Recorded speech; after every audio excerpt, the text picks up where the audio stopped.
This hearing of the Subcommittee on Delivering on Government Efficiency will come to order. Welcome, everyone. Without objection, the chair may declare a recess at any time.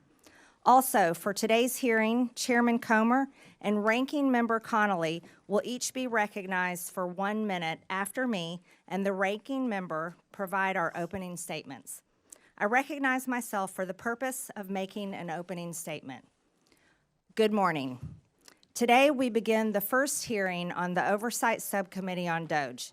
This committee will be laser-focused on bringing full transparency to waste, fraud, and abuse within the federal government and presenting the plans to fix the tremendous problems we expose. We, as a country, are $36 trillion in debt. That is such a stunning amount of money. It's absolutely staggering to even comprehend how we as a people, we as a country, found ourselves here. This is not a Democrat problem. This is not a Republican problem. This is an American problem. To make it clear for everyone, not only are we $36 trillion in debt, but the compounding interest on our debt is also growing out of control. Even if we decided to defund the entire federal government, we cannot escape our debt and the compounding interest owed on our debt, which grows bigger and bigger every year. In 2025, interest payments are projected to be $952 billion, which is more than our entire military budget. In 2026, it will be $1 trillion, and by 2035, $1.8 trillion. Over the next decade, total interest payments are projected to be $13.8 trillion. These interest payments don't serve a single American. They don't build a bridge, a road, provide disaster relief, or fund a single part of the behemoth that is the federal government. These interest payments pay our masters who own our debt, and the American people are in debt slavery to everyone who owns our debt. Our crippling national debt and massively growing interest on our debt will destroy us. Not destroy one political party or the other, it will destroy all of us together. It drives inflation, making life unaffordable for Americans struggling to financially survive. It is crippling small businesses struggling to be successful. Our massively growing debt and interest are the chains and shackles harnessed to every American and their children and every generation to come.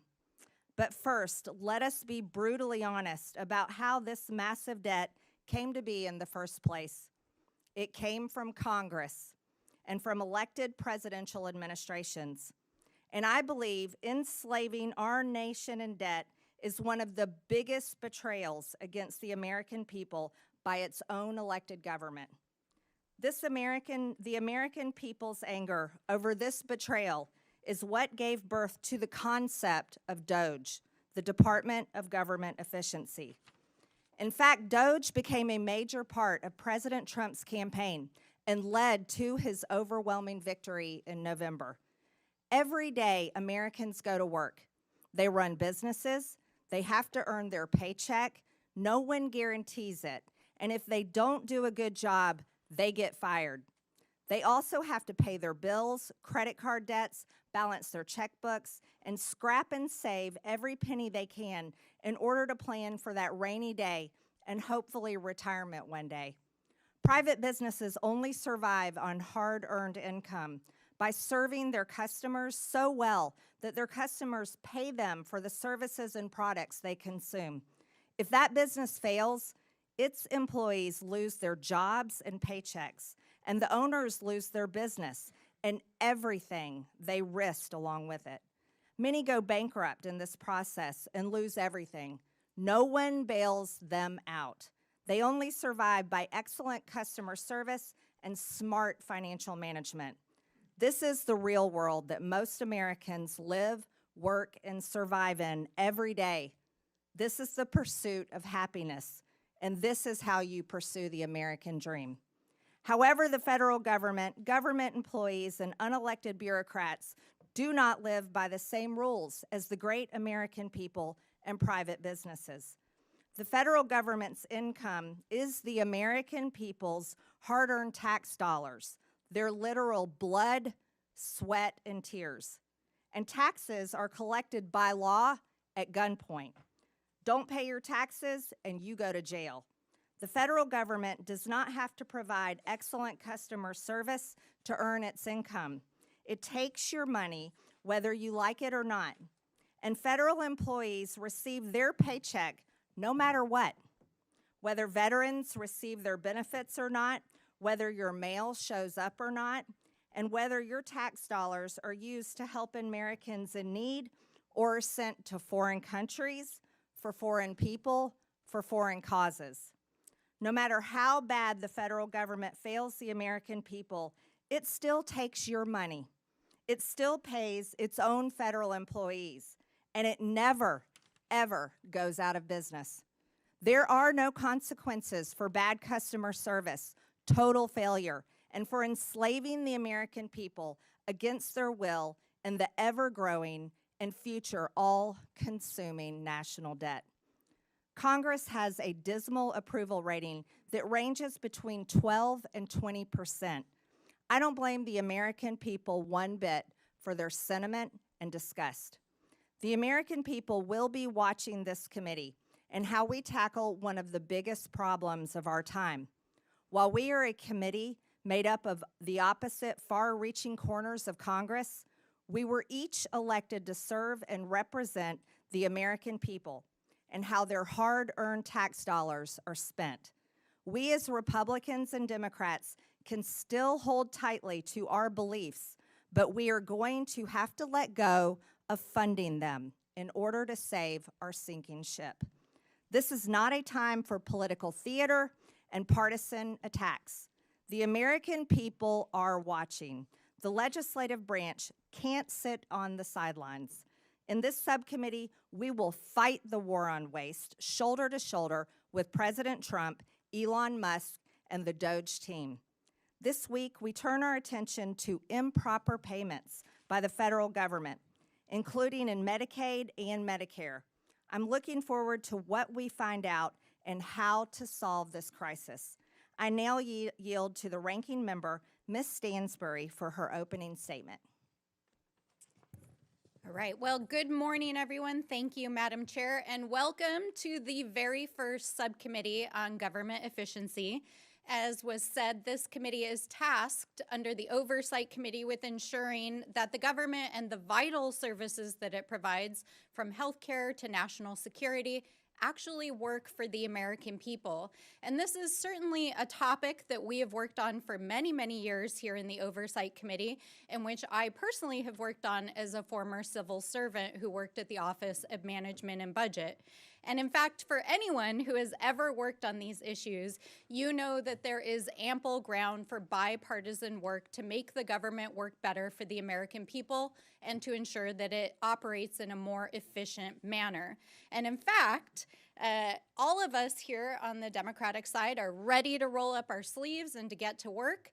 And just last week, I had the opportunity to sit down with the chairwoman and to discuss these very issues and opportunities to work across the aisle. And like the chairwoman who shared some of her background with me, I grew up in a working family. I grew up working for small mom and pop family businesses and understand the necessity of balancing the books, making sure we can deliver, and fiscal responsibility. And that's why today's hearing is focused on making sure that the federal government is doing what it's supposed to and digging into the more than $236 billion in improper payments that we see going out the door every single year. And we need to get to the bottom of that. And we need to make sure that we're putting into place rigorous oversight and controls to prevent fraud and abuse, and of course, to go after bad actors. And that is why myself and the Oversight Ranking Member Connolly and other Democratic members of the committee sent a set of bipartisan ideas that we'd like to work on together that would root out waste, fraud, and abuse and modernize and streamline how our agencies deliver vital programs for the American people. These are programs that are important for our seniors and our families and healthcare and the education system, and we need bipartisan solutions to get across the finish line. And we've been trying over the last several years to get these ideas out of this committee, but unfortunately, the committee's priorities have been elsewhere under the current majority. So I hope we can fix that this Congress. But we can't just sit here today and pretend like everything is normal and that this is just another hearing on government efficiency. I mean, all you have to do is look across this room and see that it is not a normal hearing. Because while we're sitting here, Donald Trump and Elon Musk are recklessly and illegally dismantling the federal government, shuttering federal agencies, firing federal workers, withholding funds vital to the safety and well-being of our communities, and hacking our sensitive data systems. In fact, while we were here discussing government waste on the House floor yesterday, Elon Musk was standing behind the Resolute desk in the Oval Office with the president, and the administration was making emergency court appeals to try to unlock his team's access to the Treasury payment system, which they claim they are using to study improper payments, which is the topic of this hearing. But here's the thing. The Treasury payment system, which includes Social Security information and bank accounts for millions of Americans and data that's critical to national security and the operation of the U.S. government, and payments that go out the door annually equal to almost a fifth of the U.S. economy, is not where the payment decisions are made, because that happens inside the agencies that are currently being dismantled. And the people who actually investigate waste, fraud, and abuse at these agencies are the inspector generals, who Donald Trump fired his first week in office in a midnight massacre. So we have to ask ourselves, what is really going on here? Why did Republicans block Elon Musk from appearing before this very committee last week? Why is the administration so eager to allow Elon Musk and his hackers to have access to proprietary and private information in the Treasury payment systems? Why are our colleagues across the aisle shielding them as they are clearly breaking the law? And why is the vice president trying to rewrite the U.S. Constitution by tweet and undermine the judiciary?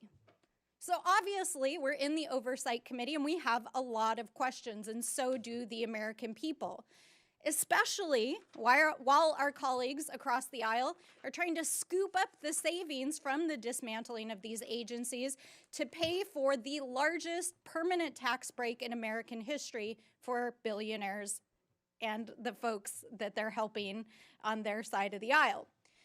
So let me close by saying this directly to Mr. Elon Musk. We are well aware that you are eager to engage with members of Congress on social media, but we're not here to play. If you have serious desire to engage in democracy and transparency, we welcome you to the Oversight Committee. Come and testify in front of the American people under oath, because we want to know what you're up to. So if you're interested in talking to us, then please join us here in the People's House in the House of Representatives. And with that, I yield back.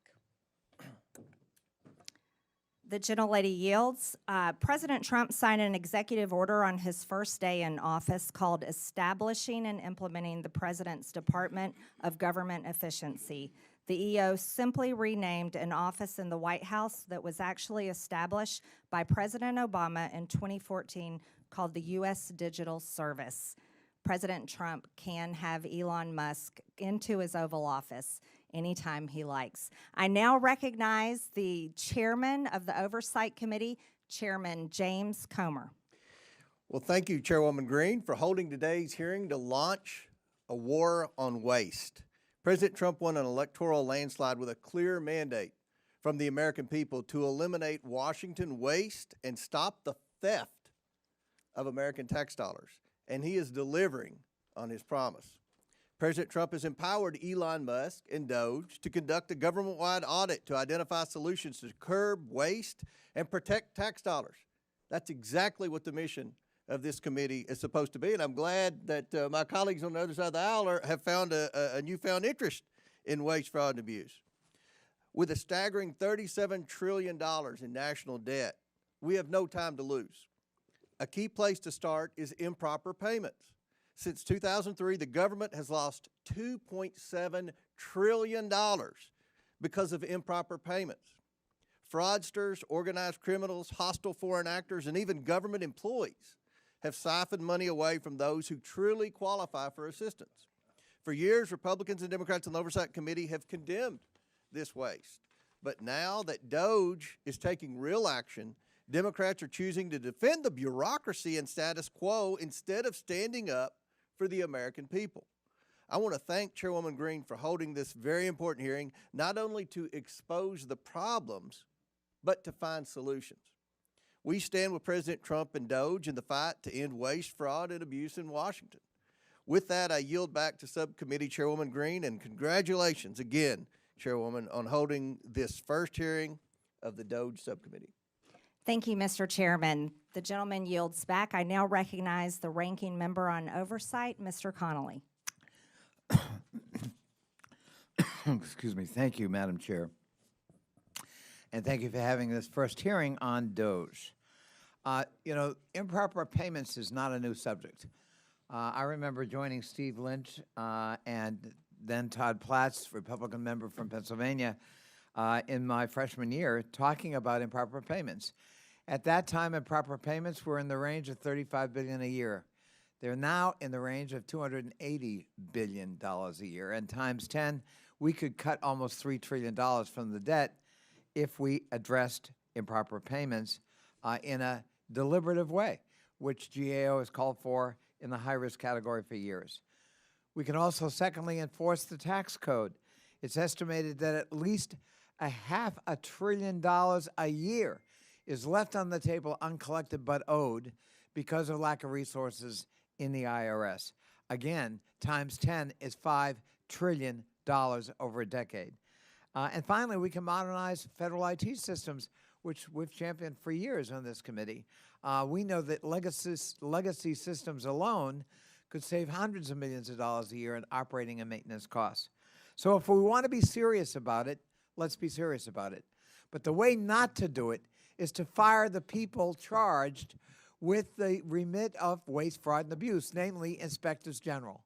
President Trump has already now fired 19, including most recently the USAID Inspector General, who dared to warn that we could lose $500 million of food aid because it's in warehouses not being moved because of the funding freeze that was imposed in AID. That's a cost we need to avoid. And for doing his job, that IG was fired.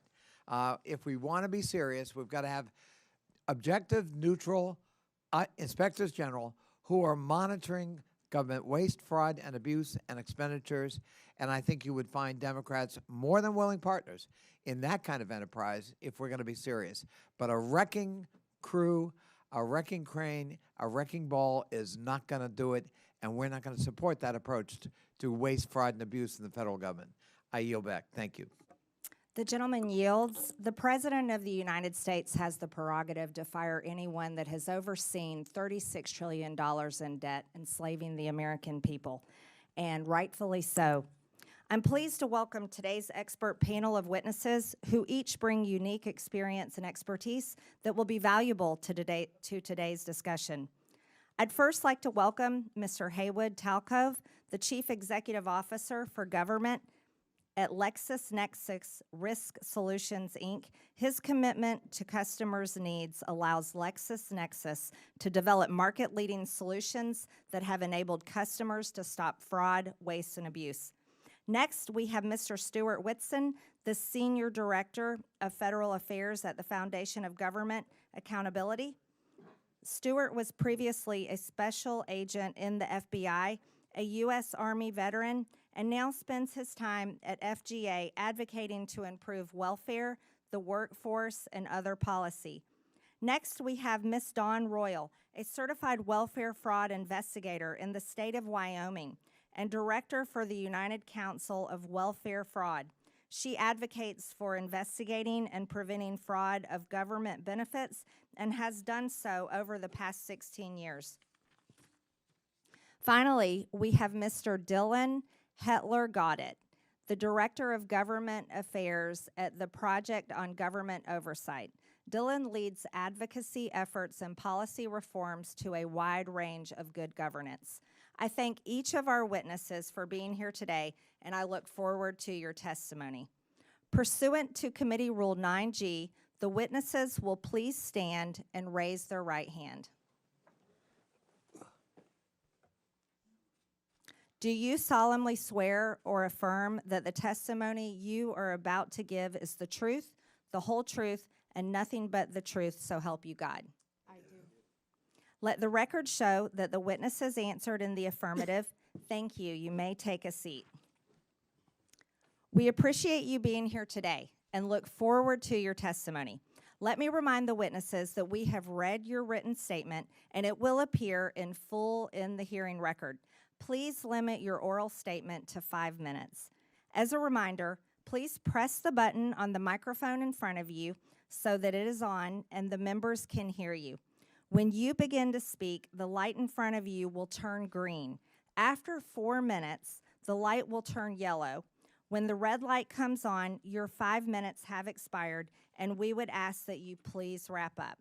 I now recognize Mr. Talcove for his opening statement. Chairwoman Greene, Ranking Member Stansberry, and distinguished members of the committee, for over a decade, a silent war has been waged against American taxpayers, not with bombs or guns, but with data and technology. Outdated government systems permit criminals to access unlimited sums of money. During the pandemic, they stole $1 trillion. 70% of those dollars went overseas. Shockingly, it's just not criminals exploiting the system. It's the flawed system itself acting as the accomplice. If left unchecked, the U.S. government will continue to lead the world in funding cyber criminals. This is a data and technology problem, and it demands a data-driven response. Criminal syndicates have turned benefit programs into their personal ATM machines, exploiting those in need who wait months for benefits that may never come. These ruthless crooks use our money to fund child trafficking, disperse drugs in our communities, and terrorism. For years, criminal networks have stolen personal information from the public and private sector. They exploit real identities to manipulate antiquated government systems, siphoning off billions in taxpayers' hard-earned money. We continue to pay benefits to deceased and incarcerated individuals, direct money to bad actors flagged on the do not pay list, and overlook duplicate Social Security numbers by not following best practices. During the pandemic, a simple cross-check of PPP loan recipients against IRS records would have exposed massive fraud and prevented payments to transnational criminals who sold their quote-unquote sauce on the dark web. To stop this, we must reclaim control of our systems, not just from the criminal syndicates, but the flawed systems enabling them. Smarter technology, data, and identity verification are not optional. They are necessities to protect taxpayers and ensure aid reaches those who truly need it. Now, the use of AI is fundamentally changing society, but in the hands of criminals, it has become a weapon. Lawbreakers are now using it to supercharge their war on taxpayers. They use AI to create fake identity documents that pass biometric verifications. Bots flood portals with thousands of fraudulent claims per second, and deep fakes that mimic real applicants bypass the outdated NIST 863 standards from 2017. Honest and deserving people seeking access to government benefits suffer through endless application forms that are nearly impossible to navigate. But criminals from Russia, China, and Romania gain access with ease. The private sector has fraud rates below 3%. Meanwhile, the public sector operates at a 20% fraud rate. The solution is clear. It's already used every day to protect consumers. You seamlessly interact with your bank through an app that verifies your identity in milliseconds. There's no excuse for the government to lag if we do the following. Number one, implement identity verification on the front end. Criminals should never receive a dime. Eliminate self-certification. No more honor system for billion-dollar programs. And continuous auditing. Keep verifying because criminals never stop adapting. Pay and chase does not work. Of the $250 billion stolen in pandemic unemployment fraud, less than $5 billion has been recovered. The idea in government that you cannot have speed and security is fiction. I urge Congress to consider making the following legislative changes. Number one, update the 1974 Privacy Act to allow for data sharing and matching. Number two, fund a budget for fraud prevention in each appropriation bill. The USDA spends 1/20th of 1% on fraud prevention. Mandate that individuals caught stealing from entitlement programs pay hefty fines and are removed from the program permanently. And finally, eliminate broad-based categorical eligibility. This committee has a choice: continue losing this war against criminal cartels and nation states, or fight back and save $1 trillion annually. Fraud prevention is not benefit prevention. It's the key to ensuring that every dollar reaches those who truly need it. Hardworking Americans rely on these programs not just to survive, but to build better lives for their families. When criminals exploit the system, they just don't steal money, they steal opportunities. Stopping fraud isn't about denying benefits, it's about protecting them. This crime has two victims. The first are the taxpayers, and the second are those seeking benefits. The fraudsters, cartels, and criminal syndicates are watching this hearing, I'm sure of it. It's time to show them that America will not fund its own destruction. Thank you, and I look forward to your questions. Thank you, Mr. Talcove. I now recognize Ms. Royal for her opening statement. Good morning, Chairwoman Greene, Ranking Member Stansberry, and committee members. My name is Dawn Royal. I'm a certified welfare fraud investigator, two-term past president, and a current director of the United Council on Welfare Fraud. The United Council on Welfare Fraud is a national professional organization dedicated to protecting the integrity in our nation's public assistance programs. We are the only national organization singularly focused on the detection, prevention, and prosecution of welfare fraud. For too long, agency bureaucrats have pitted citizens' access to welfare programs against the integrity of those programs. Access versus integrity should never be an either-or dichotomy. We can all agree that access to public assistance is crucial. America's citizens should not be hungry or deprived of medical care because of their inability to pay. However, making sure vulnerable citizens have access to these welfare programs should not mean that we simply turn a blind eye to integrity. We do not pursue the prevention, detection, and prosecution of if we do not pursue the prevention, detection, and prosecution of fraud, taxpayers become the victims as the welfare programs become slush funds for anyone wanting to supplement their income with SNAP benefits, absolve themselves from the financial responsibility of medical bills, and using Medicaid to further taxpayer exploitation by taking advantage of cash assistance, energy assistance, child care, and other social welfare programs. One example of a welfare fraud is a case that I investigated that was criminally prosecuted last year. The applicant mother failed to disclose her children's father as well as his employment and income on multiple applications she submitted for Medicaid, SNAP, and low-income energy assistance. The co-defendant father worked a steady job, earning a six-figure salary, and provided an enviable lifestyle for his family, including vacations, luxury vehicles, snowmobiles, motorhomes, lavish gifts, including one from the wife to the husband, which was a $1,200 bottle of bourbon. Evidence we presented at trial included a candidate registration forms filed by the defendant father when he ran for town council and later mayor of the town where he declared he lived at the same address provided by his wife on her public assistance programs. This was a case of greed, but it emphasizes how easy it was for these criminals to make false statements on applications in order to receive benefits from multiple programs that they were never eligible for. I could spend the rest of my day providing countless examples of how taxpayer-funded programs are exploited, and the message would be the same. Investigators continue to be hamstrung by antiquated regulations, conflicting directives from federal agencies, and the lack of access to technology. Sadly, investigators have also found themselves at odds with the career bureaucrats who recite watered-down facts about fraud in order to promote their political agendas.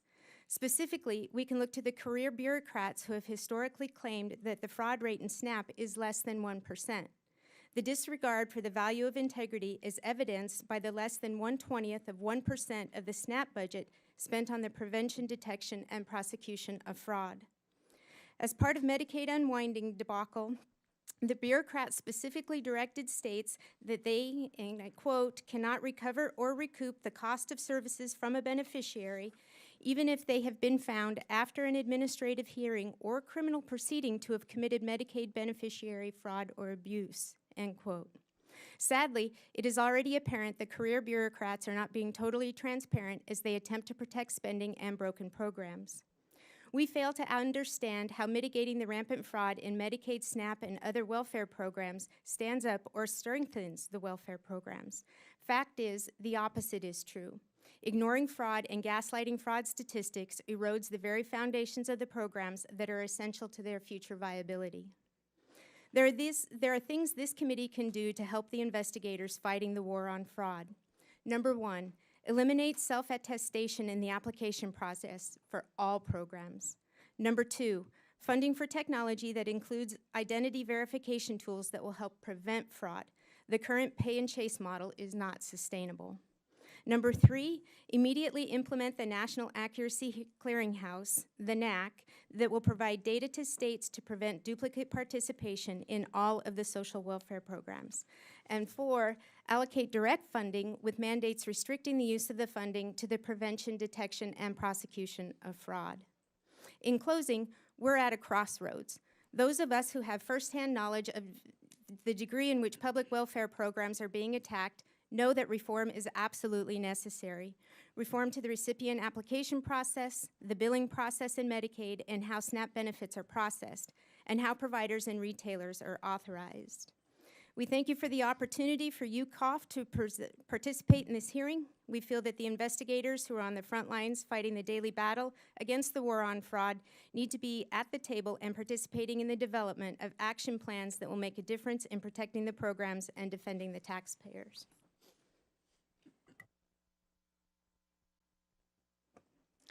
Thank you, Ms. Royal. I now recognize Mr. Whitson for his opening statement. Chairwoman Greene, Ranking Member Stansbury, members of the subcommittee, thank you for the opportunity to testify today. On the campaign trail, President Trump promised to take on the bloated bureaucracy in D.C., rebuild trust in the DOJ and the FBI, crack down on waste, fraud, and abuse, and restore common sense. And on day one, he started delivering on those promises with a wave of executive orders and the official launch of DOGE, which he, of course, tasked Elon Musk to lead. Already, DOGE efforts have brought to the public's attention countless examples of wasteful spending, including $59 million paid to luxury hotels in New York to house illegal immigrants, $1.5 million to advance DEI in Serbia's workplaces, $32,000 for a transgender comic book in Peru. The list goes on. But rather than applauding the work of DOGE, the left has launched a coordinated campaign to try to demonize Mr. Musk with the hope of shifting focus away from the disastrous waste, fraud, and abuse that occurred on Biden's watch. But guess what? It's not working. Because no matter what political party people hail from, the vast majority of Americans agree that $10 million worth of food funneled to Al-Qaeda was probably not the best use of taxpayer money. But there's another source, a key source of wasteful spending that DOGE and the subcommittee should set their sights on next, and that's Medicaid waste and fraud. While initially meant as a program for the truly needy, Medicaid has bloated into a massive welfare program for millions of able-bodied adults lured into the trap of government dependency. And as Medicaid has grown, so too has mismanagement. Today, more than $1 in $5 spent on Medicaid is improper.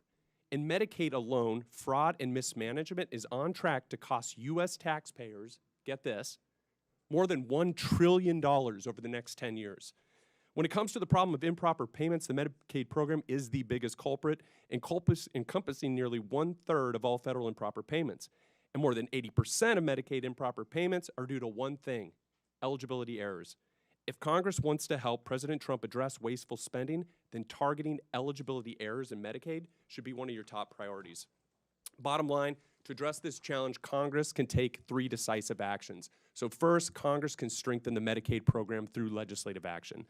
That would include repealing Biden's disastrous Medicaid streamlining rule, which ties the hands of states trying to remove ineligible enrollees. You can and should do this through reconciliation, and it will produce $164 billion in savings if you do. You can also strengthen verification requirements to ensure only eligible individuals receive benefits and ensure a nationwide NAC is implemented without delay. Second thing Congress can do is help President Trump's DOGE effort by ensuring that entrenched partisan bureaucrats don't stand in the way of reform. So Musk and his DOGE team have already found hundreds of billions of dollars funneled into wasteful, fraudulent, and flat-out insane projects. But they've only scratched the surface. If this much fraud has been exposed in just a few weeks, imagine what else is buried under layers of red tape and government excuses. But guess what? All of these insane projects have one thing in common. They were all approved and funded by unelected bureaucrats. And these and other entrenched bureaucrats are already pledging to fight against President Trump's efforts to improve government accountability and efficiency. Personnel is policy, and without competent staff to faithfully execute the president's agenda, the DOGE project will fail. And this is where Congress can help. Congress can support the president in carrying out his DOGE effort by making all executive branch employees at will, codifying the president's authority to fire unproductive or insubordinate agency employees as needed. At the same time, Congress can grant the president authority to permanently eliminate vacant positions and consolidate non-essential positions across agencies and departments to help promote efficiency and put the right people in the right seat. The third thing, Congress can make President Trump's DOGE cost-cutting and deregulatory reforms permanent by passing the REINS Act. And so there's only one big problem with the DOGE effort. Most of its work can be undone by a future president with the stroke of a pen. To make President Trump's DOGE reforms permanent, Congress must act. And the best way to do this is to pass the REINS Act. This would return Article 1 budgetary power of the purse to Congress while promoting deregulation.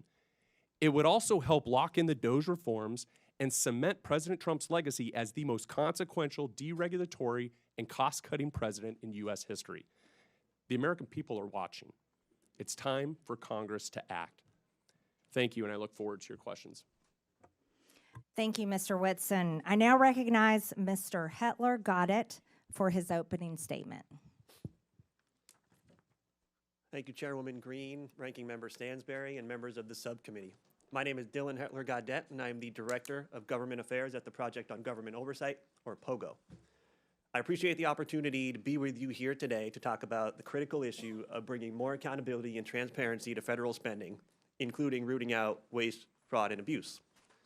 Since our founding in 1981, POGO has been focused on promoting more accountability and rooting out wasteful spending and promoting efficiency, especially at the Department of Defense.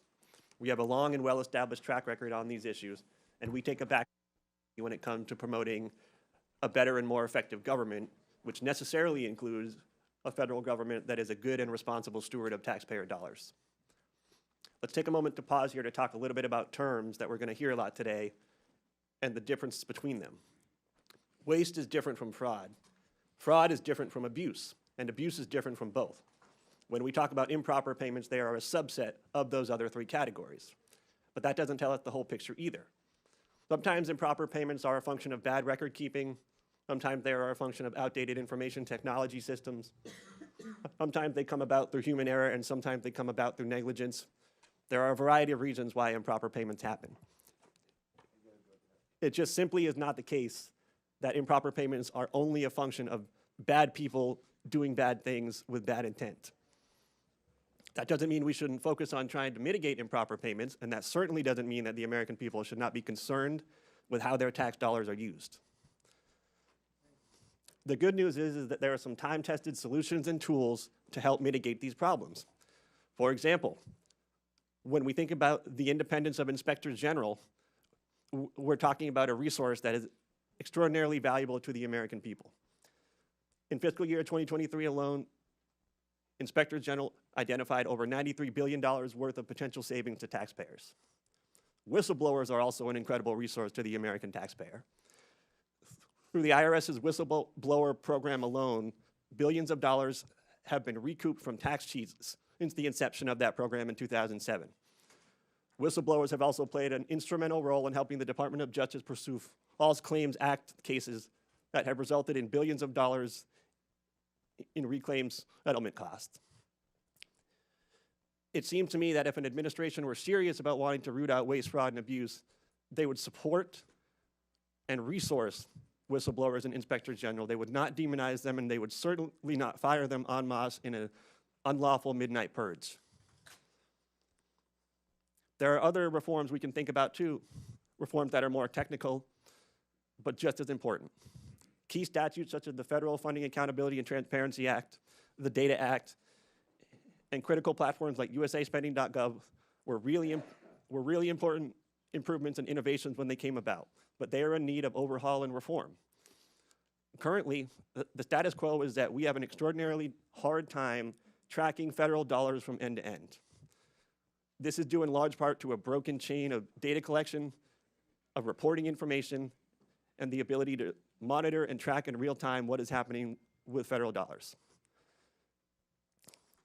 This informational black hole is where a lot of impropriety happens. It's where waste, fraud, and abuse live. And yes, this is where improper payments often happen. But more importantly, we also don't have a good, clear, and consistent way of understanding what is happening with tax dollars at the end point. What is the impact that we're having? What is the return on investment that we're having? We now have an annual budget of close to $7 trillion a year. We can't say with any degree of clarity and consistency what we're getting for all of that money. We have some more good news, though. There are bipartisan efforts, and there have been for years, to try and clean up this situation. We at POGO have had the privilege and pleasure of working on some of those initiatives. We were a part of the Federal Taxpayers' Right to Know Act being passed into law just a couple of years ago, which created for the very first time a program inventory of all the programs in the federal government, and that would be available to the public. We have worked with a member of this very committee, the House Oversight and Accountability Committee, to introduce a piece of legislation that would bring more transparency to federal subaward reporting. We have supported and endorsed multiple pieces of legislation that take direct aim at the improper payments issue. We also have additional ideas that don't yet have congressional champions. One proposal is to clean up and modernize and standardize the award descriptions that are available in USA Spending to make them more useful and relevant. We have another proposal to harmonize the amount of data and information we collect between contract spending and non-contract spending. We stand ready, willing, and able to work with anybody who wants to work with us on these common sense solutions. Lastly, I want to put in a quick word for Congress. Yeah. And specifically, I want to The gentleman's time has expired. Apologies. Yes. I can't see the flashing light. That's okay. Thank you, Mr. Hetler. Got it. We appreciate your testimony. I now recognize myself for 5 minutes of questions. I'd like to thank our witnesses today for your testimonies and the suggestions that you have brought before this committee. I'd also like to thank Chairman Comer for this opportunity to chair the Historic Oversight Subcommittee on DOGE. Americans are shocked to learn that $2.7 trillion of their hard-earned tax dollars have been stolen or wasted in improper payments since 2003. You see, in the private sector, companies can't continue to run if they keep employees that allow waste and abuse with their resources. But that has continued for decades here in the federal government. Mr. Talcove, do private sector companies have a lower rate of improper payments than the federal government? Yes, the fraud rate that the criminals are taking advantage of in the public sector is around 20%. In the private sector, it's around 3%, and it's really because the tools that are used in the private sector aren't used in the public sector. Front-end identity verification, self-certification, and then finally making sure that individuals are who they say they are. If we start using these tools, you will see the fraud rate go down dramatically, because for the most part, this fraud isn't taking place by real individuals. It's individuals whose identities have been stolen on the dark web. They use that information pretending to be somebody else, and because of the antiquated systems, processes, and technologies in place in government programs, they're able to steal at scale. Right. So, Mr. Talcove, we would say that private companies that pretty much have to exist on a 20% profit rate, they are not allowed. They can't continue to be successful if they were to allow their customers' data to be stolen like that and used by criminals. However, the federal government, who can continue printing checks and continue in operation, never fixes its problems because it can't be forced to go out of business. Would you agree with that? Yes or no? Yes. One of the things I noticed during COVID was the criminals learned that government was the mark because it never runs out of money.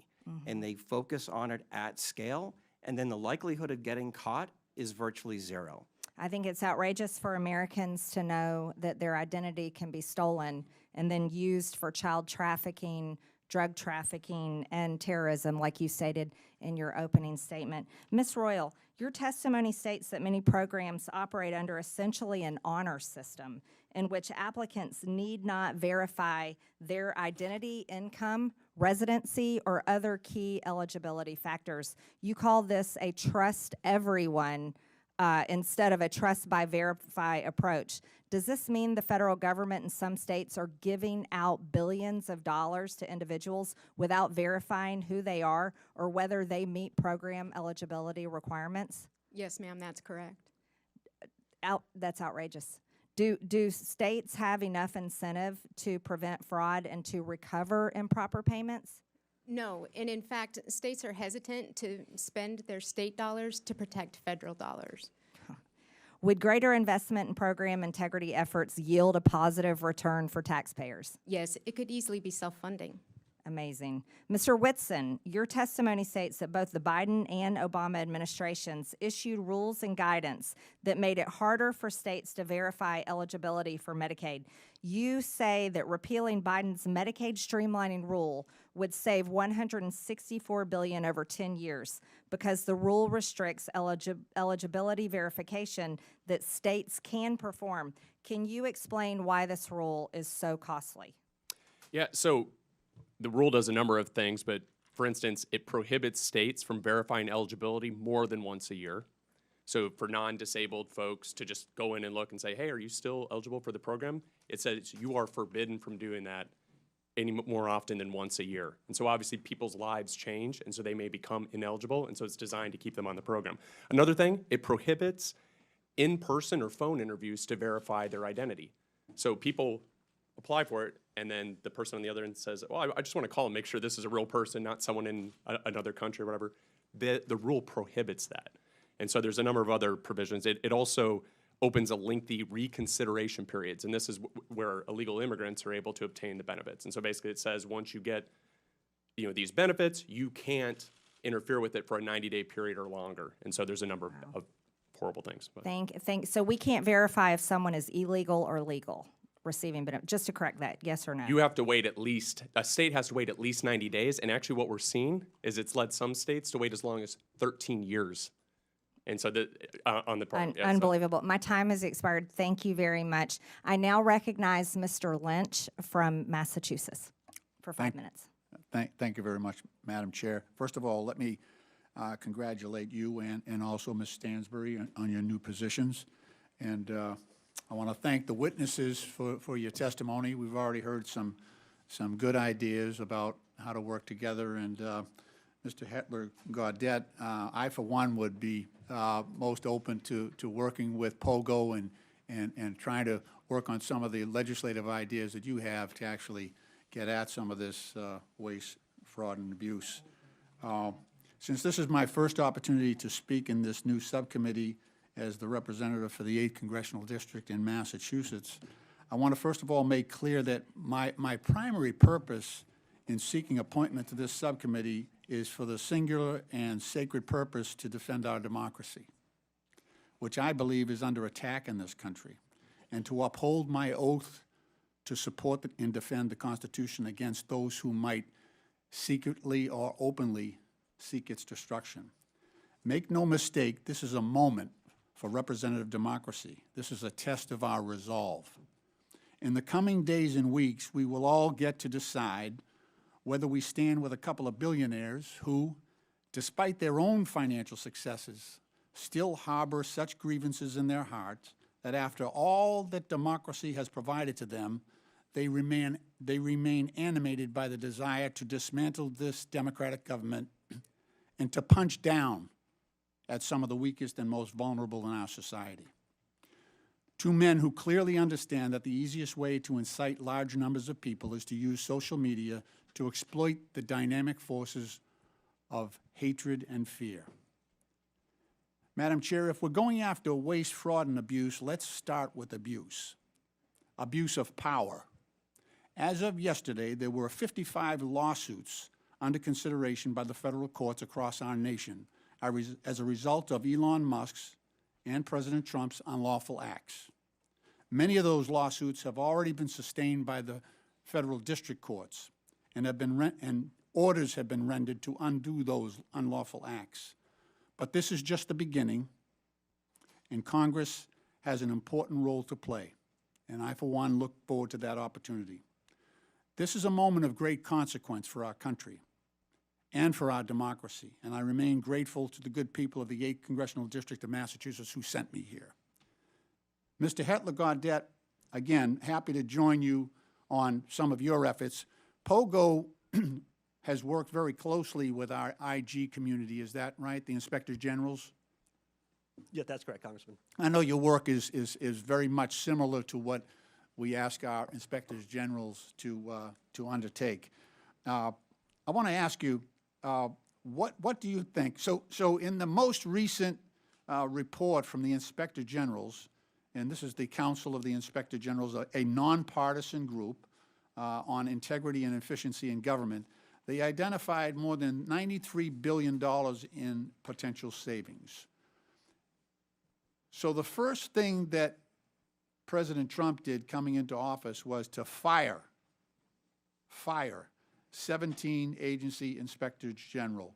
What can you tell us from POGO's standpoint? What does that do to our ability to identify and root out waste, fraud, and abuse?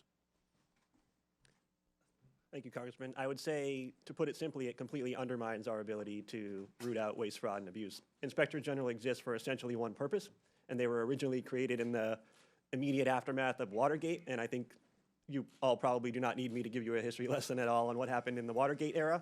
There's a reason they were created at that time, because there was a lot of waste, fraud, and abuse happening, and there were not cops on the beat that were internal, that were independent, that were situated in agencies to be able to find these things and expose them and do something about them. That's what Inspector General exists to do. So it's completely anathema to, I'd say anathema to any stated mission to find cost savings and to root out waste, fraud, and abuse, to fire Inspector General and to undermine them. It makes no sense. Those two things do not add up. Thank you very much.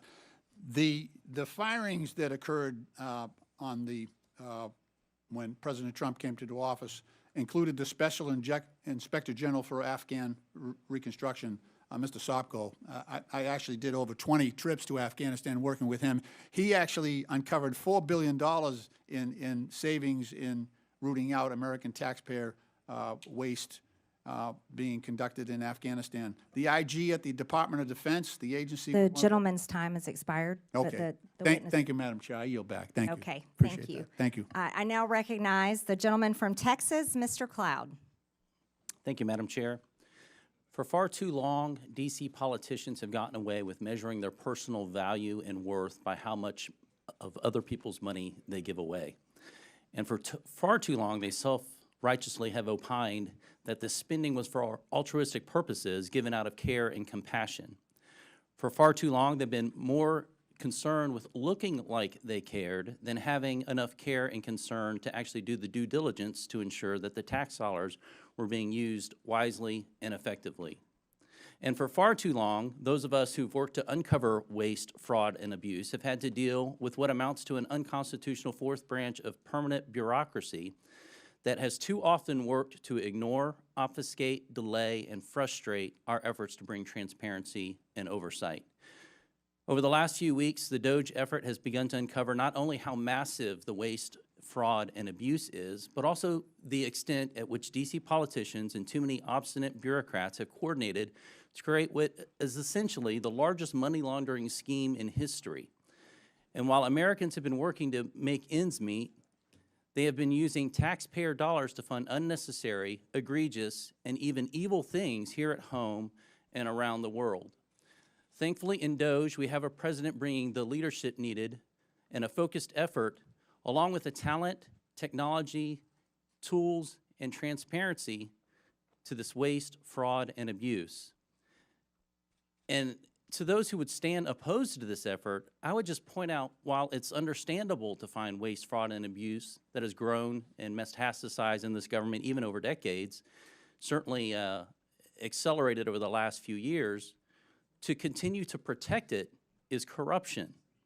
I want to thank the chair for beginning this war on waste on this side of Pennsylvania Avenue and bringing together this committee. This effort is so important as we work to relieve the American people of this burden of waste, fraud, and abuse. Mr. Talcove, you mentioned in your written statement and talked about it in your statement at the beginning that this waste, fraud, and abuse is a national security threat. And certainly one of the challenges facing us that is a national security threat is our fiscal situation. And so we have got to find ways to find savings to the American people in order to bring confidence to the bond markets, to put our country on a fiscal footing, and to reverse the curse, so to speak, that we are placing on our children and our grandchildren.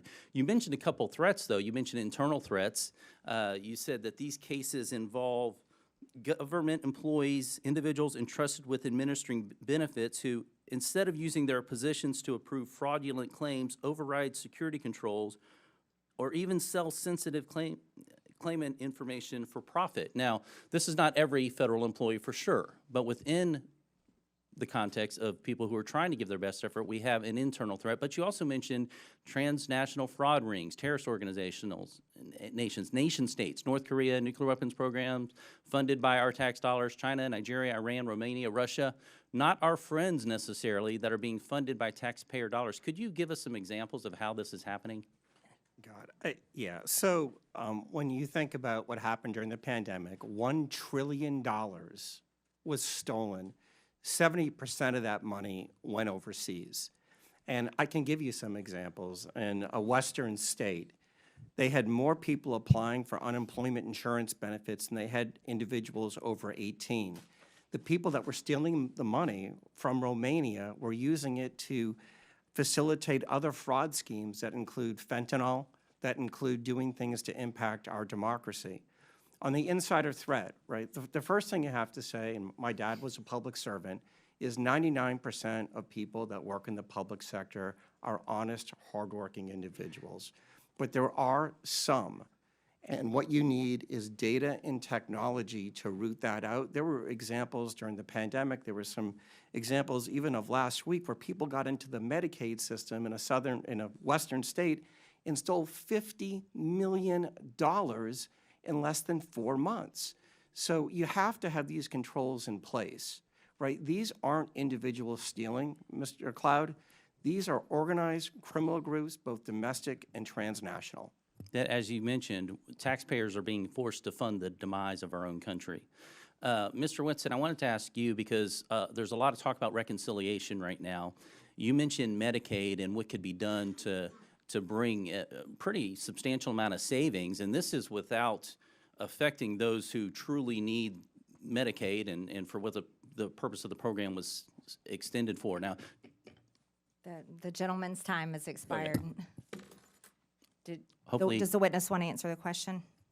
No, Just only to quickly. say that, yes, there's a tremendous amount of savings that can be found from the streamlining rule, but also work requirements in the program is another big area that can be done in reconciliation, and that's could save a significant amount as well, $241 billion in federal spending over 10 years.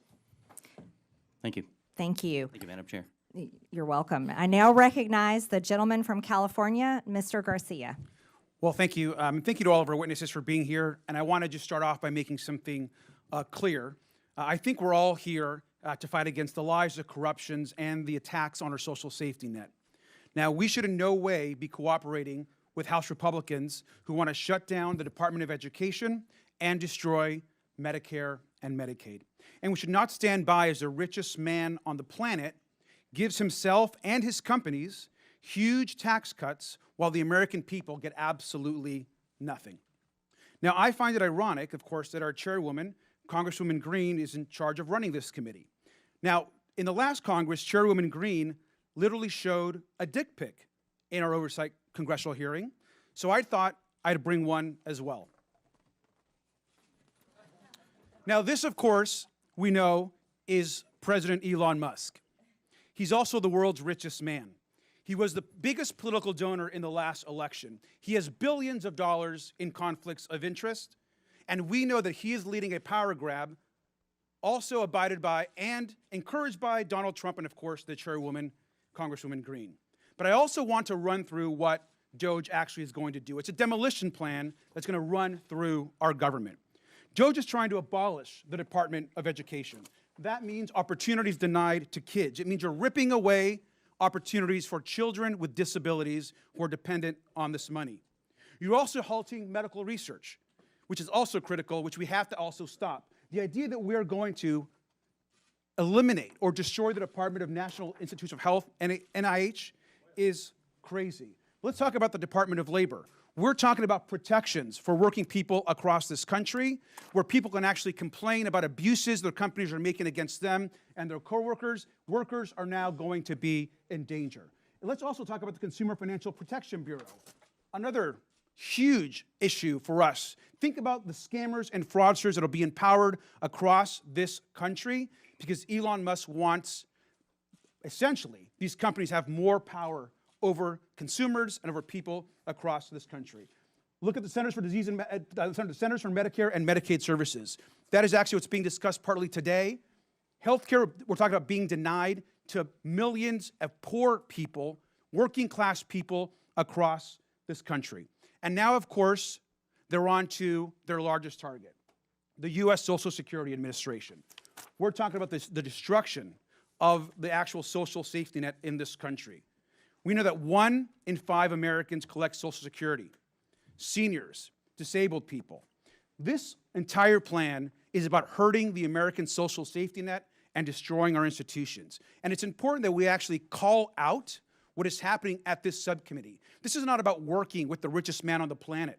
This is actually about empowering. This committee wants to empower the richest person in the world to hurt people so they can take all of this money that they so-called want to save and then give it to themselves, their companies, and their billionaire friends. That is the attack that is happening in this committee and across this country, and it's important that we call it out. We also know, of course, that Elon Musk is sending his unqualified DOGE staff to carry out this agenda across all these agencies. And in some cases, actually teenage staffers. No accountability, no experience, and problematic records. They're trying to rob you, and they're probably a minor. Thank you, and I yield back. The gentleman yields, and I now recognize the gentleman from South Carolina, Mr. Timmons, for 5 minutes. Thank you, Madam Chair. I find it sad that my colleagues across the aisle can't take this seriously. We have $36 trillion in debt. We run an annual almost $2 trillion deficit. When I got elected 6 years ago, we had $21 trillion in debt. So in 6 years, we've added over $15 trillion to the debt. And guess what? President Trump ran on fixing this problem. President Trump told the American people he would right the ship financially, and he said during the campaign that Elon Musk was going to be the person to lead this charge. The man that has turned business after business around, he's the richest man on the planet because he succeeds at his endeavors. And that's why President Trump has appointed him the head of this effort. This is a very serious problem, and it's incredibly hypocritical that my colleagues across the aisle are complaining about this because Joe Biden signed his name and wanted the American people to believe that he had the ability to forgive $250 billion with a signature. Guess what? Supreme Court ruled he did not. That's our system of checks and balances. The president, Biden, he clearly was experiencing cognitive decline. He didn't even have the ability to be charged with a crime as determined by his own Department of Justice. But he signs his name and he thinks it gives $250 billion away, redistributes taxpayer dollars. It's just crazy that we can't come together to address the greatest national security threat facing this country, our debt. Now to the task at hand, Medicaid fraud. Mr. Talcove, if we implement enhanced identity verification and enhanced income verification, what will happen? How much money will we save? You'll save hundreds of billions of dollars. Identity verification, elimination of self-certification, and monitoring beneficiaries will prevent these transnational criminal groups from accessing those systems at scale so legitimate people who need the benefits can get them in a timely fashion. So we're going to get actual benefits to people, to American citizens that are in need faster, because if you do it electronically through web-based, like they did in Missouri, where the pilot program saved almost 20% of Medicaid dollars. So all we have to do is adopt what has already been proven in Missouri, and we'll save 20%. To the people out there listening, we spend almost $900 billion every year on Medicaid. And if 20% of that is saved, that's almost $200 billion. We got a $1.8 trillion annual deficit. We just knocked off $200 billion. Let's keep this train going. The fact that the Democrats are filing lawsuit after lawsuit to impede the efforts of President Trump to right our fiscal ship is unforgivable. It's unforgivable. Mr. Talcove, you talked about pandemic fraud. I have a bill that would cause the IRS to share data with the Small Business Administration and the FBI and the Department of Justice that would show that you were ineligible for PPP loans, and you got them. So I think that would save probably $100 billion. Do you think that we should go back and take money away from people that fraudulently got COVID money? Yeah. During the pandemic, the PPP program was a virtual buffet for fraudsters, and it was because of that 1974 Privacy Act, where data sharing and matching is virtually impossible. Congress needs to change that. But we can do it retroactively. We can do it retroactively. We can find the people that stole this money, hold them accountable, probably get some of the money back. So I already have that bill filed. That bill, I think, would probably get $100 billion. So now we got enhanced identity verification, enhanced income verification that has been proven in Missouri. It does work. So I'm working on that bill. We're going to drop it soon. That's $200 billion. There's a competition in Congress. I think we should have a competition on this committee. I got $300 billion in savings proposed. We got to all pull our weight because we have such a massive problem right now. But I would just ask my colleagues across the aisle to get out of the way if you don't want to help. If you don't want to help right the fiscal ship in this country, get out of the way. Stop filing lawsuit after lawsuit. We do not have the financial ability to continue down this path, and we're going to save this country with or without you. You can kick and scream all the way, or you can get out of the way. I prefer the former. Thank you, Madam Chair. The gentleman yields. I now recognize the gentleman from Texas, Mr. Kassar. This subcommittee is supposedly about looking into waste, fraud, and abuse. So I'd like to start talking about independent inspector generals who are supposed to be looking into waste, fraud, and abuse. Mr. Talcove, do you know how many inspector generals at agencies that were investigating Elon Musk's companies have been fired by the Trump-Musk administration? No. It is 5. Ms. Royal, the Inspector General of the Department of Labor had 17 open investigations into Tesla and SpaceX. Do you know what the Trump-Musk administration did to that Inspector General? No. They fired him, and I think y'all know. Mr. Whitson, the Inspector General of the Department of Transportation was investigating Tesla. Do you know what the Trump-Musk administration did to that Inspector General? No. They were fired. The Department of Defense's Inspector General was looking into SpaceX. Mr. Hedler, do you know what the Trump-Musk administration did to that Inspector General? I believe he was fired. Thank you. I think everybody on the panel knows what the answer to these questions were. The U.S. Department of Agriculture Inspector General was investigating Musk's Neuralink. Mr. Talcove, now I'll ask you again under oath, do you know what Mr. Trump did to that Inspector General that was looking into one of Musk's companies? No. He was fired. The Inspector General at the EPA was repeatedly taking on Tesla. Mr. Hedler, since it seems that you're answering the questions that everyone knows the answer to, do you know what the Trump-Musk administration did to that Inspector General? I believe he was also fired. Also fired. At least 5 Inspector Generals that were looking into Elon Musk's companies were fired by the Trump-Musk administration. These Inspector Generals, who are independent, protected by law, they are the people that find the waste, fraud, and abuse and found many of the cases of waste, fraud, and abuse that have been brought up today, fired because they were looking into Elon Musk. At the NLRB, the National Labor Relations Board, which is supposed to protect workers from getting their unions busted by folks like Elon Musk, made functionally broken by the so-called Department of Government Efficiency that really is the Department of Government Efficiency for Elon Musk, not for you. They are trying to shut down the Department of Education, the Department of Labor. You know what Elon Musk doesn't seem to be looking into? His own contracts. Again, I'll ask you, Mr. Talcove, do you know how much money a day Mr. Musk will receive from the federal government for his contracts? No. The answer is $8 million a day. Just last year, Elon Musk was promised $3 billion from close to 100 contracts with the federal government. Ms. Royal, do you know how much the average person in this country who survives on Social Security, one of our seniors who's worked their entire life, about how much they have to survive on a day? I do not. $65 a day. We're not looking into Elon Musk's $8 million a day.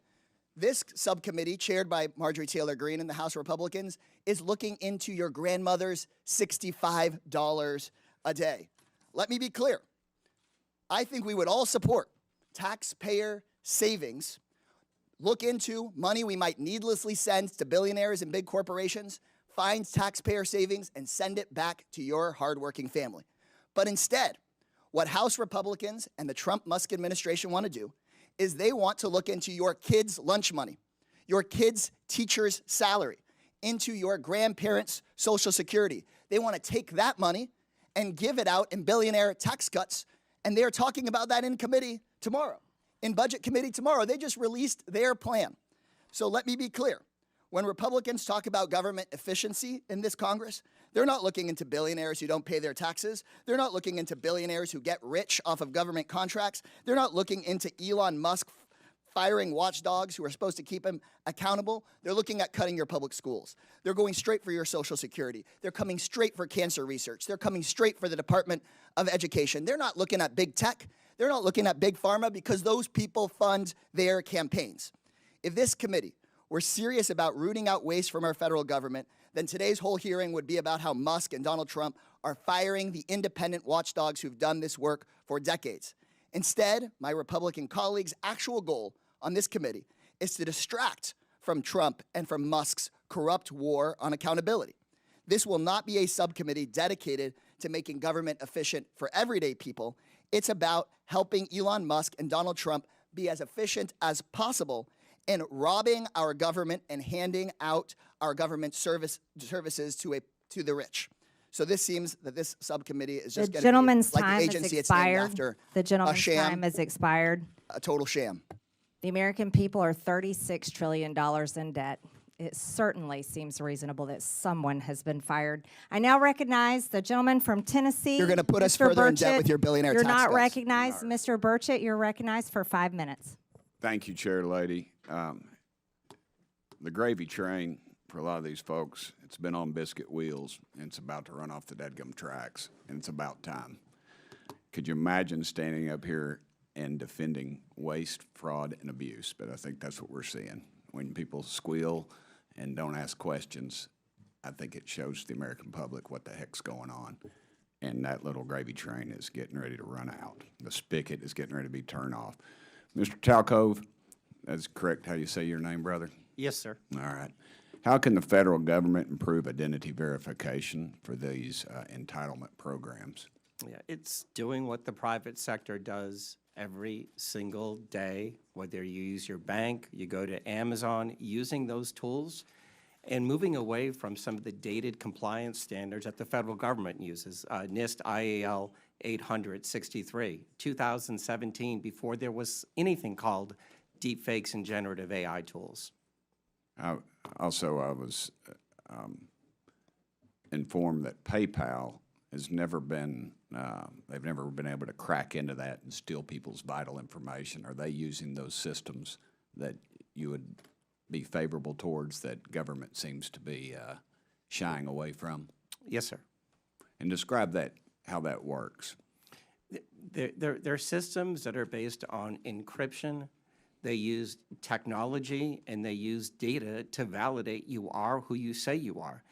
The people that are stealing right now, I believe a lot of them are actually ghosts from China, Russia, Nigeria, and Romania. I read a report today that North Korea was involved in this, in some of that as well. They are. And those people are our enemies. Again, they'll hate us for free. We don't have to give them taxpayer money. And are there loopholes that can be closed to avoid these improper payments? And I wish you'd describe those to me.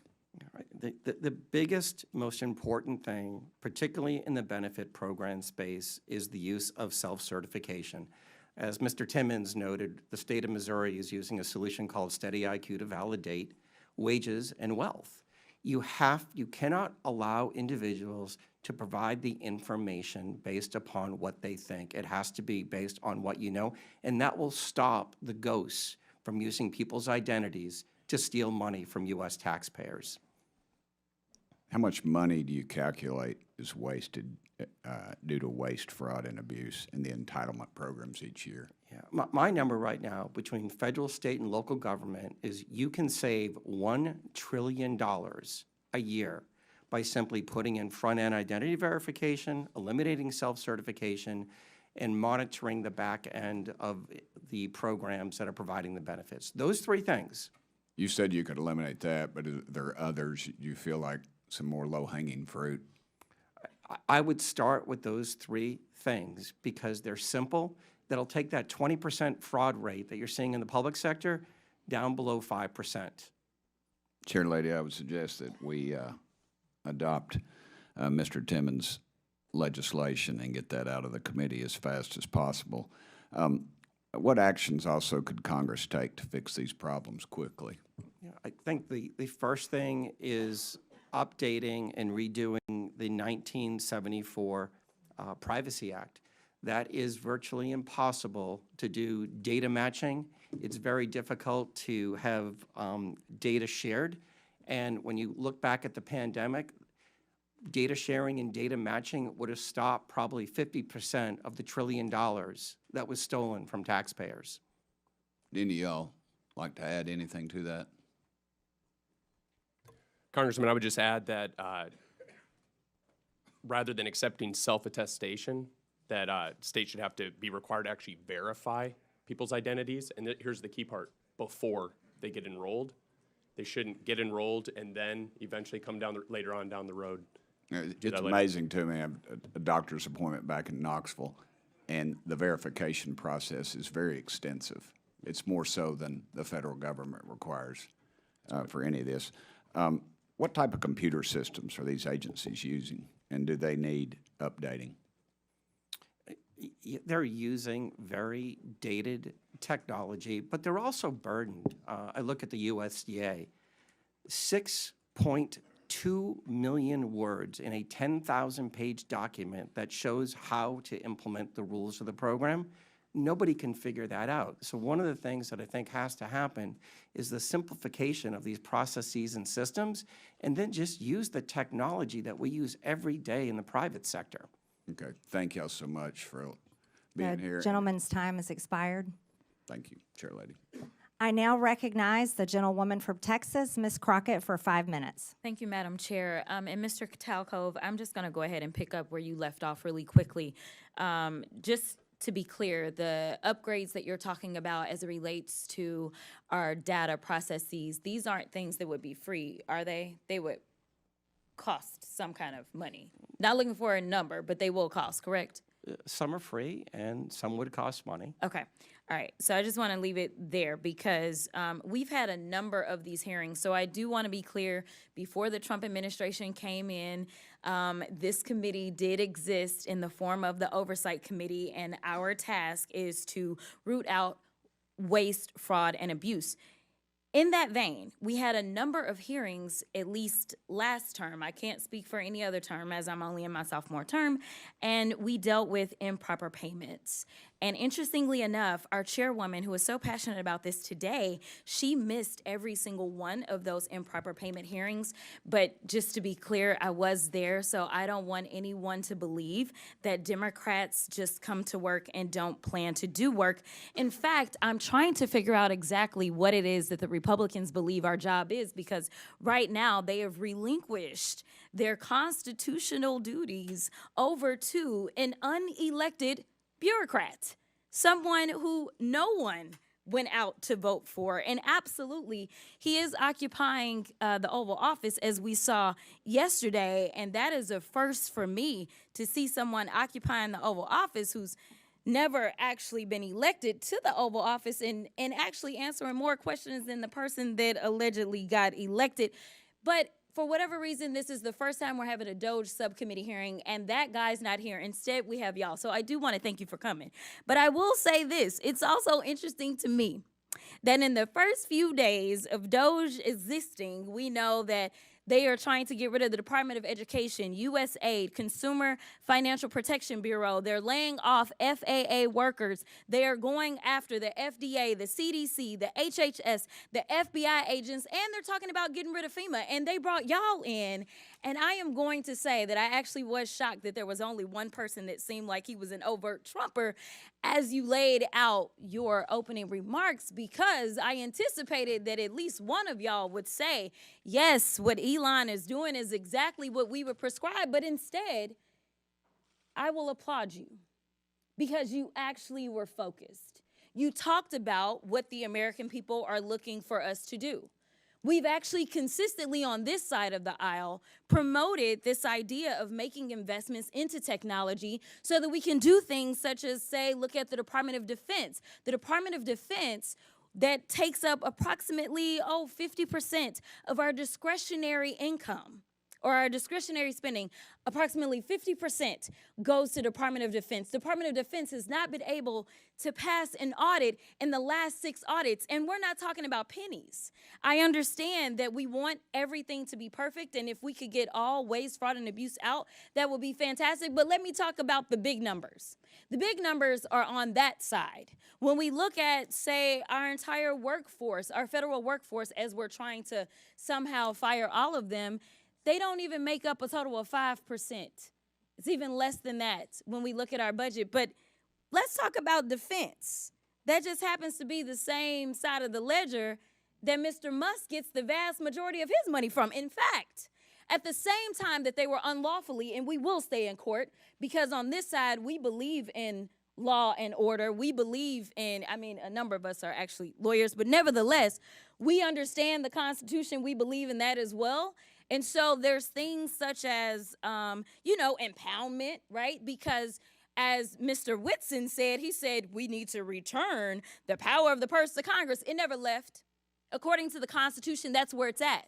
Now, I know that people are confused right now because for whatever reason, we had a guy that went in, and you talk about people invading our data. Listen, people said that they were upset about TikTok, but I'm upset about the guy that runs Twitter, who for sure is doing nefarious things, because I don't understand, if you are trying to conduct audits and figure out where the waste, fraud, and abuse is, I don't know why you would go to some tech guy. In fact, it was only techies that were sitting there at inauguration. We didn't have auditors. I would welcome auditors to come in and do forensic audits. In fact, he sat there in the Oval Office yesterday and he admitted that he was lying, and he was using his propaganda machine to do it when he said that we sent millions of dollars to Gaza for condoms. That was a lie. So let me tell you something. The gentlelady's time has expired. And it is time for the us gentlelady's to do time our has job expired. and rein in this rogue actor known The as gentlelady's Elon time Musk. has expired. I now recognize the gentleman from Missouri, Mr. Burleson. Thank you, Madam Chair. I just want to speak frankly at first to the American people. we're nearing $37 trillion in national debt. What does that mean? That means that each and every U.S. taxpayer owes over $323,000. Okay? What does that mean? That means when the EPIC, which is the Economic Policy Innovation Center, says we have 18 trillion left. That's it. 18 trillion left to take out, and we're spending $2 trillion in debt every year. Folks, we're at the precipice of a debt, like a debt cycle. We are literally at a point in which the dollar will be worth nothing. What does that mean? And I mean we know Social Security goes bankrupt in 8 years, right? Medicare goes bankrupt in 10 years. And then 15 years from now, the dollar is completely devalued and worth nothing. So what does that mean? That means your pension, the money in your bank, your savings is nothing. It's worthless. So what are we doing? We're trying to save this country. We're trying to save your pensions. We're trying to save your bank accounts. We're trying to save this country for the next generation, and it would be nice if we had help. But instead, we have people that are fighting us on this. And I think that I would hate to be in the Democratic Party right now because you're in a really bad bind. You're having to defend all of this crazy spending, all of this crazy waste. So how do you do it? You do ad hominem attacks. You attack the messenger. Oh, Elon Musk, right? He's rich. He must be evil, right? That's the attacks. Really, you can't do any better than that, right? Let's talk on the policy. On the policy, help us. We're trying to save this country. This is and Elon Musk, who's making no money doing this, is trying to save this country. Why? Because he has invested in the United States of America more than anybody, right? So I think that we should embrace it. In fact, not a single company, governor of any state would ever turn down Elon Musk and his team of DOGE from coming in and providing free services to right the course and financially in any state or organization. It's ridiculous that we would demonize someone that loves this country so much. Mr. Whitman, the formation of agencies via the executive action is not new, right? The formation of DOGE is not new. Can you, are you familiar with any other previous presidencies where they've formed organizations like DOGE via executive action? Yeah, so actually the agency that DOGE is occupying is one that was created in a previous administration, so it is something that happens routinely. But I don't know if that answers your question.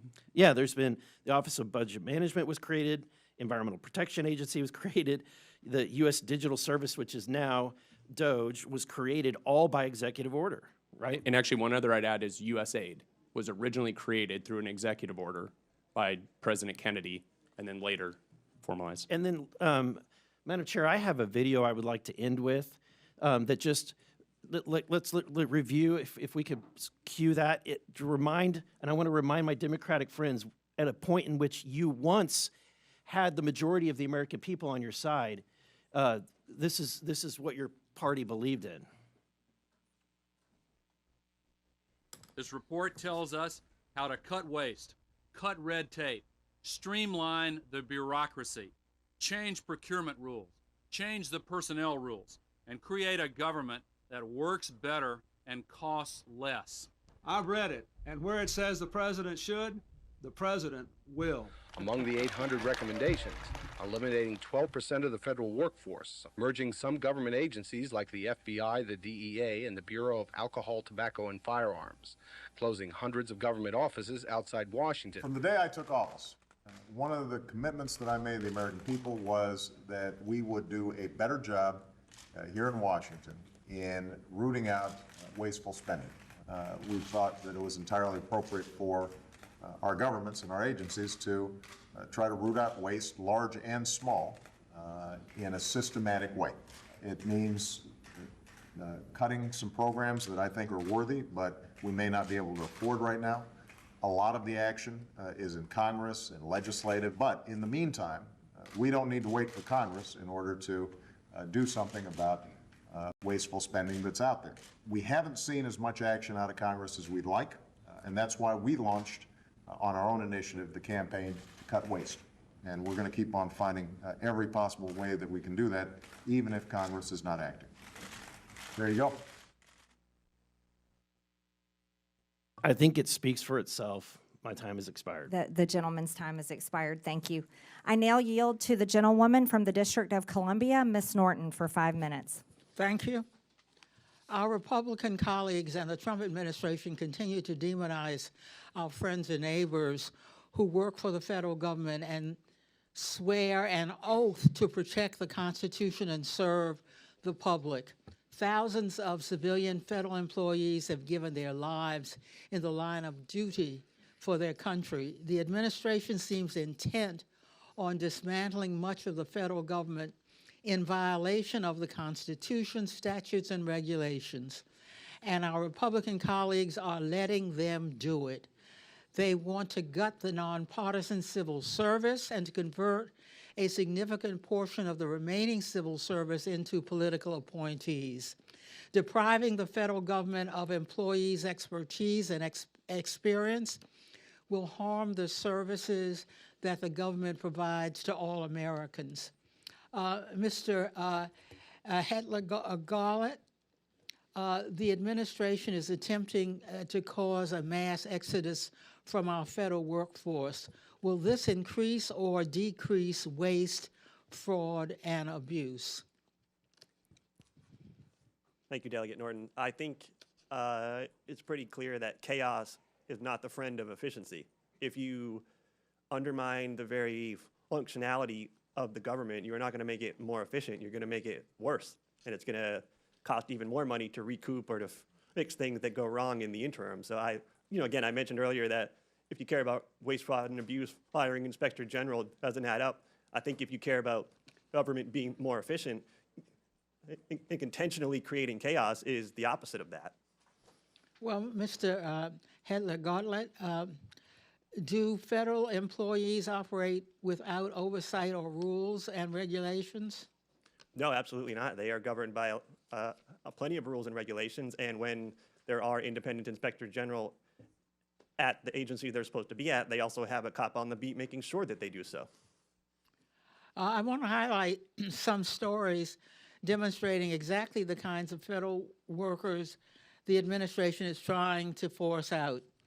How about Chris Mark at the Department of Labor, whose pioneering work on mine safety has reduced minor safety deaths from roof collapses to almost zero today? Or Jared Koopman at the Internal Revenue Service, who pioneered new methods for tracking criminal cybersecurity currency transactions that led to the rescue of 23 children from rape and assault, as well as the seizure of hundreds of millions of child abuse videos and 370 pedophile arrests. This work also prevented funding from going to terrorist groups. Or Ronald E. Walters, who manages the 155 national cemeteries around the country and tends to the resting places of almost 4 million veterans. These are just a few of the federal workers who serve Americans every day. The workers are wildland firefighters, border guards, doctors, nurses, food inspectors, air traffic controllers, and law enforcement that do their civic duty, often despite the fact that they could make such more in the private sector. Thank you, and I yield back. The gentlelady yields. I now yield to the gentleman from Georgia, Mr. Jack. Well, thank you very much. Thank you very much, Madam Chair, and I want to also thank you for convening this hearing. I think it's incredibly important, and I want to thank our witnesses for appearing before us today. Like another member of this committee, I too was once an employee of the Executive Office of the President. I worked in President Trump's White House from the very first to very last day of his first term, and I saw firsthand how entrenched and resistant the federal bureaucracy was to his agenda. So it's no surprise that today a few of my Democrat colleagues have continued that trend by using their time to bash Elon Musk instead of discussing ways to work together to advance a bipartisan cornerstone of President Trump's agenda, the mission to finally eliminate waste, fraud, and abuse. And I just took a rudimentary count of the Dems testimony, or rather comments today, and I've got 27 mentions of Elon Musk and 3 mentions of waste. And I don't know if that's, in fact, the right count. Encourage anybody to fact check me, but I think it illuminates and illustrates one of the problems that we're facing, which is a lack of bipartisan effort to address these critical things that, waste, fraud, and abuse is something that should be bipartisan. The chair noted that in her opening remarks. Now, Madam Chair, you know how much I enjoy studying public opinion. So with your approval, I'd like to enter into the record the CBS News poll from this past weekend, conducted February 5th to 7th, 2025. And I'd also like to illuminate 2 findings. First, 70% of Americans, Democrats and Republicans included, believe President Trump is already doing the job that he was elected to, which is interesting because I have an article here from CNN from September 2024 that notes Trump says Elon Musk has agreed to lead proposed government efficiency commission as ex-president unveils new economic plans. So he is doing exactly what he said he would do by empowering his administration to root out waste, fraud, and abuse, and that's exactly what we're trying to do here today. I'd also like to note one interesting statistic from that. 62% of Americans want Democrats in Congress to work with us to advance the priorities that President Trump was elected to govern on. So I think those are 2 stats that I hope everyone pays attention to. But to ask questions of our witnesses, I'd first like to start with Mr. Talcove. One of the things that I found very interesting from your opening testimony is you talked, and I think you engaged with Mr. Burchett on the 1974 Privacy Act. And I had some interesting folks visit my office yesterday who noted that 1/3 of all prior authorizations are still done manually by phone, fax, or direct post mail. First off, would love your comments on that, and I'd also like for you to expound upon some of the solutions that we can deliver to this Congress in modernizing that 1974 Privacy Act. Yeah, these aren't people problems. These are technology problems. You can't process the number of individuals that are accessing our systems person by person. It just takes too much time. So by updating the 1974 Privacy Act and allowing for digital matching, you would have very quickly realized that a large portion of the PPP loan funds were going to the wrong person. You would have been quickly able to match, and I think the number was 20% were on the do not pay list. You can't expect people to do what a machine, and especially AI, can do today. Fair enough. Thank you very much for that. And if I can also ask Mr. Whitson, I think we share a common interest, which is to move departments and agencies outside of Washington, D.C. It's something that I campaigned on, something that I helped President Trump effectuate in his first administration. And I have to imagine that if we have departments and agencies outside of D.C., if we've got a workforce that's more reflective of the balance that America is, we at the same time, too, could potentially root out some of this waste, fraud, and abuse by enabling other Americans, other citizens of our country to help advance some of these issues. So would love your commentary on that before my time expires. No, I think you're exactly right, Congressman Jack. And so I think, you'd save a lot of taxpayer money. So building a headquarters in downtown D.C. versus Huntsville, Alabama, you're going to be able to save a lot of money. Number 2 is you're actually going to make life better for the employees as well. So that's a point that's also missed a lot, but commuting into D.C. versus being able to go somewhere else where it's a better cost of living and things like that might be better for the folks. And then lastly, these areas where you set up a headquarters are going to be populated by people that live in the area to fill the rank and file of staff positions. And so if you plant these federal agency headquarters in the heart of any area that's overwhelmingly one party or the other, then you're going to naturally get that sway versus something that's more representative of the people as a whole. Well, thank you very much, our witnesses. Mindful of my time, I want to finish before my time expires. I yield back to our chairwoman, Marjorie Taylor Greene. Thank you. And Chairwoman, I would like to ask for unanimous consent to enter something into the record.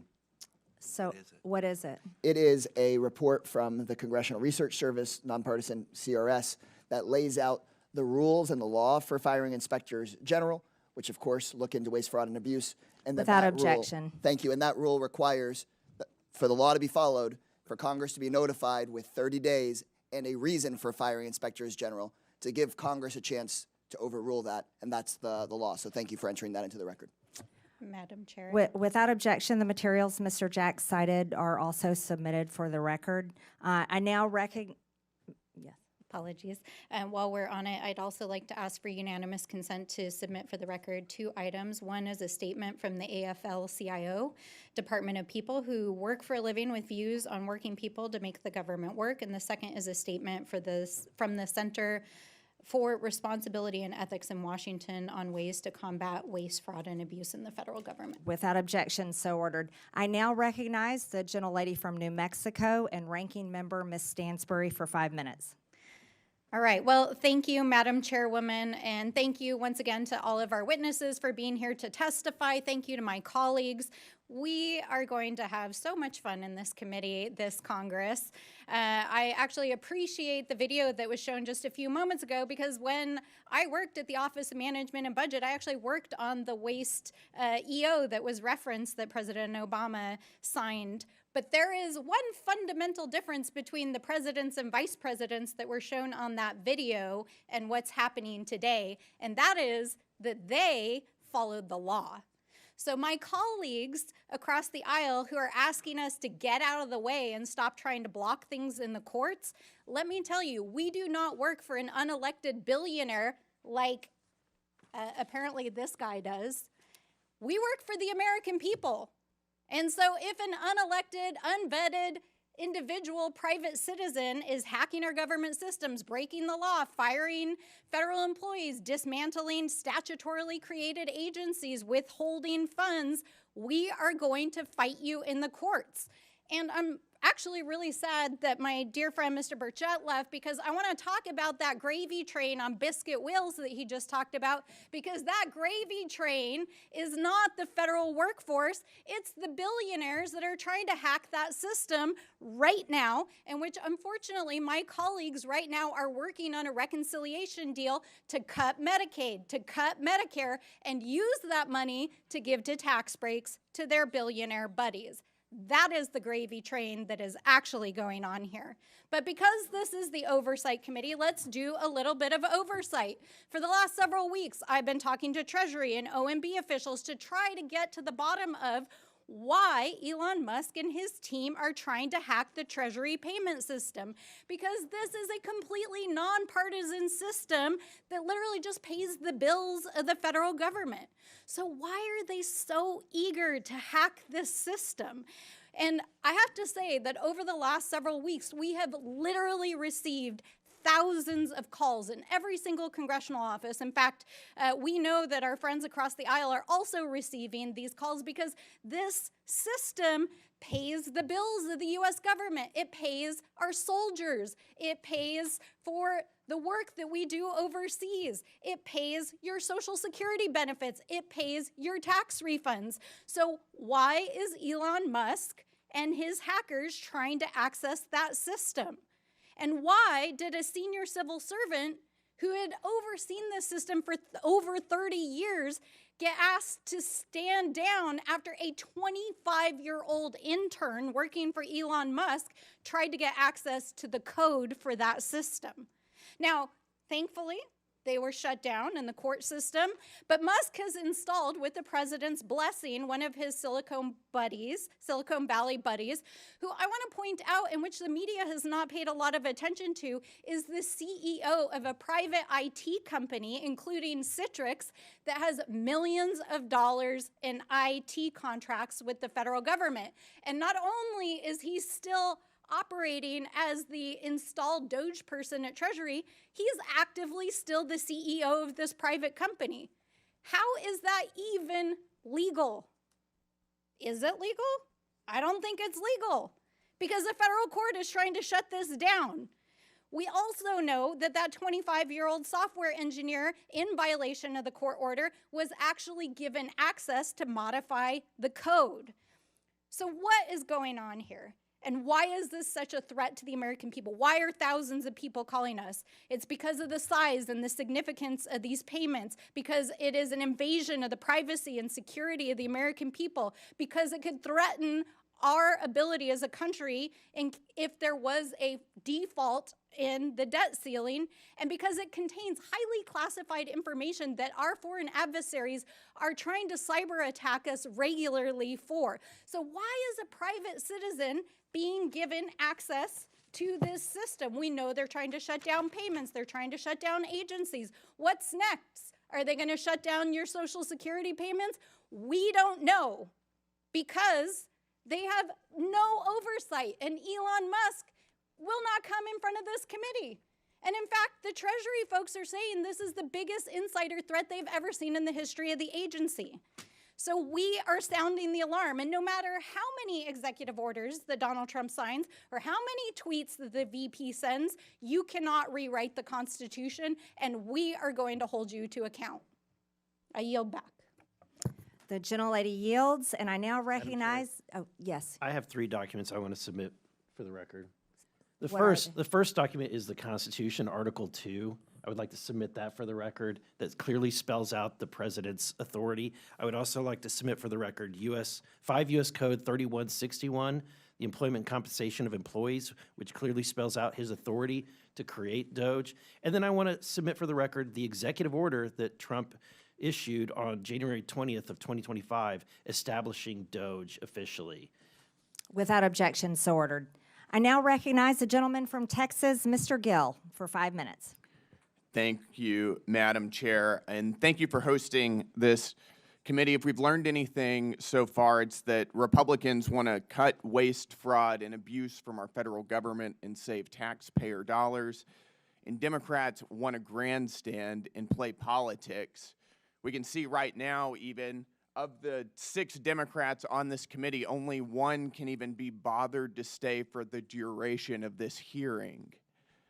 All we've heard about for most of this hearing from the other side of the aisle is Elon Musk, Elon Musk, Elon Musk, unelected bureaucrat. And I'd like to ask if Democrats really care about unelected bureaucrats making decisions over our lives, where were they whenever their god, Anthony Fauci, was forcing vaccine and mask mandates on the American people for 4 years during the, during the COVID crisis? Where were they whenever unelected Alejandro Mayorkas was facilitating the invasion of our country by illegal aliens who were murdering and raping and pillaging our people? Where were they whenever the Secretary of Education, unelected Cardona, targeted states and schools and people who were disagreed with his view of the radical left's transgender ideology? Where were they whenever Gary Gensler, former chairman of the SEC, also unelected, was lawlessly thwarting the development of financial markets, particularly in the crypto space, by lawlessly pursuing regulation via enforcement? They were nowhere to be seen because they don't care, because all of those things benefited their side of the aisle at the expense of ours. And perhaps that's also why they don't seem to be very interested in rooting out improper payments from our federal government. If you wonder why so many people are cynical about American politics, this is it. This is exactly why. The reality is that Elon Musk serves as an employee of the president, and we were given a massive mandate to carry out what he's been doing. His job is to carry out the will of the American people as expressed through the executive. That's exactly how the Constitution is supposed to work. The Constitution did not create an unelected, unaccountable 4th branch of government in the administrative state. The American people know this. My colleague Brian Jack discussed some of the opinion polls recently. We are doing, and President Trump is doing, exactly what he was elected to do. And that's why he's polling at a 53% approval rating, higher than he was at any point during his first administration. Even Elon Musk and his DOGE efforts now are polling at a 49% approval rating, which, just to point out, is 16 points higher than President Biden was polling at whenever he finished his term in office. The Democrat Party has for decades systematically grown and weaponized the administrative state against the American people, and the American people have had enough of it. Right now, we're talking about $2.7 trillion in improper payments since 2003. We're uncovering what could be the biggest money laundering scandal in American history. And the other side of the aisle could care less. They have no concern about where this money went, to what entities it went, to what governments, to what people or groups, nothing. All they want to talk about is Elon Musk incessantly. So it does make me wonder, if they don't care about where it's going, do they have an idea? Because what we've uncovered so far is that so much of the waste, fraud, and abuse of our federal government is actually funding their side of the aisle. It's funding media outlets that are running cover for Democrats routinely. The NPR, PBS, the BBC, Politico. It's going to fund left-wing NGOs that are facilitating the invasion of our country. It's going to fund left-wing transgender activism and sex changes all over the globe. This is money that's being used, taken from the American people and used against their interests. If you care about rooting out waste, fraud, and abuse, we should be serious about this. I'm very excited to be on this committee. I'm excited to expose what's being going on. Thank you, Madam Chair, and with that, I yield. The gentleman yields. In closing, I want to thank our witnesses again for their testimonies today. I now yield to the ranking member for closing remarks. Thank you, Madam Chairwoman. Well, I never thought so many conspiracy theories and wild accusations could be wound into one 5-minute speech, but I appreciate my friends across the aisle. First of all, let's talk about this massive mandate that supposedly brought Donald Trump into office. Donald Trump did not run on putting an unelected billionaire in charge of dismantling the federal government. He ran on lowering prices for Americans. And I think it's interesting that while we're sitting here this morning, the top of the New York Times is reporting that inflation has risen unexpectedly as food and energy prices have soared. What's going on, guys? I thought you were going to tackle inflation and food and energy prices. Isn't that what the executive orders were supposed to do? Oh, wait. Or is dismantling diversity, equity, and inclusion in our federal agencies and putting an ideological agenda and trying to fire the federal workforce your actual agenda? Have you been too busy trying to actually address the fiscal health of this country? Because the numbers are telling us that you have. So let's be real about what's going on here. I also want to point out that literally while we've been sitting here for the last almost 2 hours getting lectured on fiscal responsibility, literally the Republicans just released their plan to raise the debt limit while we were sitting here. And they want to raise it by $4 trillion. Okay, guys, like literally, I'm just like without words. Inflation is going up. You want to raise the debt ceiling by $4 trillion. You want to gut Medicare. You want to gut Medicaid. You're talking about going after Social Security after promising that you wouldn't. I mean, really, what the heck is going on here? We're not trying to take down Elon Musk as a businessman. This dude is literally breaking the law inside of the federal government. And for a party that is supposed to be the party of law and order, in quotes, I really do not see you holding him accountable and doing your most basic constitutional responsibility in the separation of powers. So, I want to end where I started. We are the Oversight Committee. We are the People's House for the United States of America. We represent the American people. And so, Mr. Elon Musk, if you would like to appear in front of the Oversight Committee, you have been duly invited. Please, come tell us what you're doing. Come testify in front of the American people. And please, come hold yourself to account. With that, I yield back. The gentlelady yields. I now recognize myself for closing remarks. President Trump was elected with a mandate to rein in unaccountable bureaucracy in Washington and to wage war on waste. I know that because I campaigned alongside him, and so did my colleagues. This hearing was the first battle of that war, and in the coming days, the subcommittee will release a report with legislative solutions to the problems we have identified here today. We aren't going to wait all the way until the end of this Congress. We're going to get to work immediately. The bureaucrats who have run Washington for decades are beyond the point of forgiveness. Their sheer incompetence and pure spite for the hardworking American people have resulted in total failure.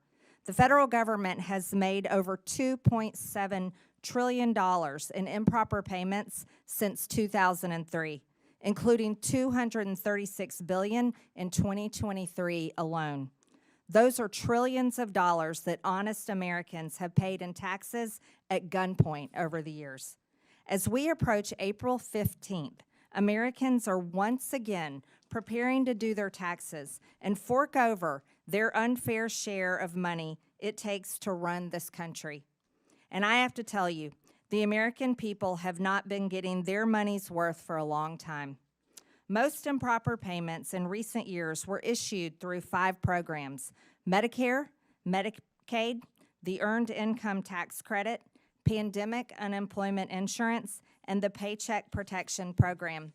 But a total of 16 federal programs had improper payment rates of 10% or more in 2023. That includes SNAP, the federal food stamp program, which paid out $10 billion taxpayer dollars improperly.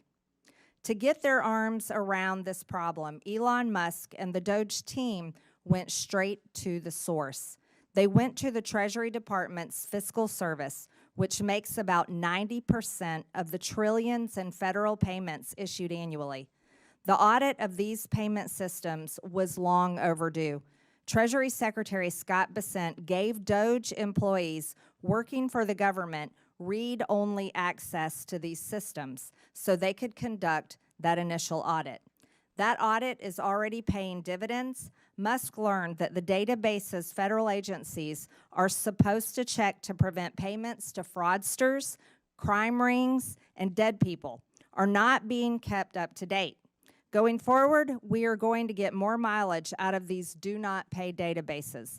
That means fewer improper payments and less fraud and waste of taxpayer dollars.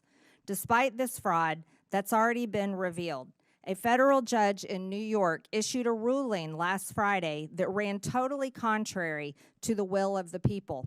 The judge blocked not only DOGE, but the Treasury Secretary himself from accessing his own agency's payment systems. That's absurd.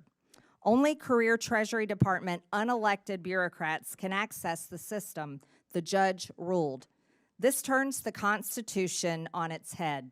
We will hold this judge and others who try to stop the will of the people and their elected leaders accountable.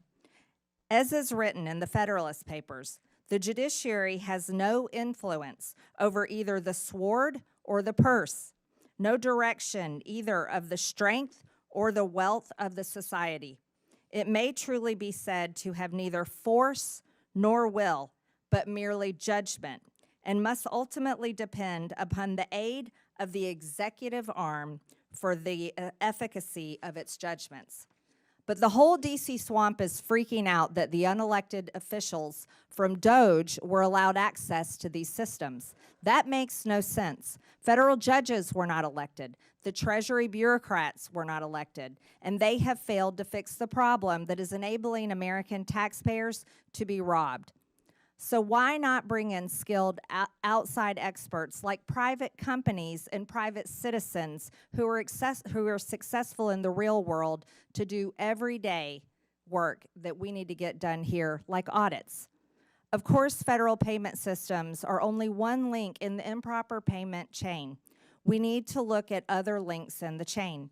We need better front-end identify verification to screen out fraudsters, and we need to close eligibility loopholes. That means not letting applicants self-attest to their own eligibility. And it means ending categorical eligibility, which lets someone who fraudulently qualifies for one federal benefit automatically get other federal benefits. Finally, we need to better coordinate fraud prevention efforts between federal governments and the states. These are all issues that we will be taking a hard look at in this committee and coming up with solutions to, including legislation and referrals to committees of jurisdiction that will deliver for the American people. With that and without objection, all members have 5 legislative days within which to submit materials and additional written questions for the witnesses, which will be forwarded to the witnesses. If there is no further business, without objection, the subcommittee stands adjourned.